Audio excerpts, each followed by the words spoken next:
माताएं 5 पूजन पूरी कर लेती है, अगर मान लो 3-4 पूजन में नहीं भी पहुंची तो पहली पूजन करने के बाद आखिरी में जब माताएं पहुंचती हैं, 5वीं पूजन पर जब माताएं जाती है हरतालिका तीज की पूजन करने के लिए, तब पूजन करने के बाद शंकर का जब विसर्जन करने जाती हैं तो उस फुलेरे को जितनी भी माताएं बैठी रहती है पूजन में उसका स्पर्श करती हैं। उसका करने का कारण केवल एक होता है कि हरतालिका तीज की पूजन के फुलेरे का स्पर्श करने वाली नारी कभी विधवा नहीं होती है, जो व्रत कर रही होती है।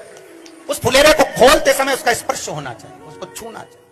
जब माताएं 5 पूजन पूरी कर लेती है, अगर मान लो 3-4 पूजन में नहीं भी पहुंची तो पहली पूजन करने के बाद आखिरी में जब माताएं पहुंचती हैं, 5वीं पूजन पर जब माताएं जाती है हरतालिका तीज की पूजन करने के लिए, तब पूजन करने के बाद शंकर का जब विसर्जन करने जाती हैं तो उस फुलेरे को जितनी भी माताएं बैठी रहती है पूजन में उसका स्पर्श करती हैं। उसका करने का कारण केवल एक होता है कि हरतालिका तीज की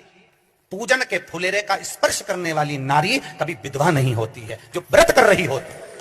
उस फुलेरे को खोलते समय उसका स्पर्श होना चाहिए, उसको छूना चाहिए।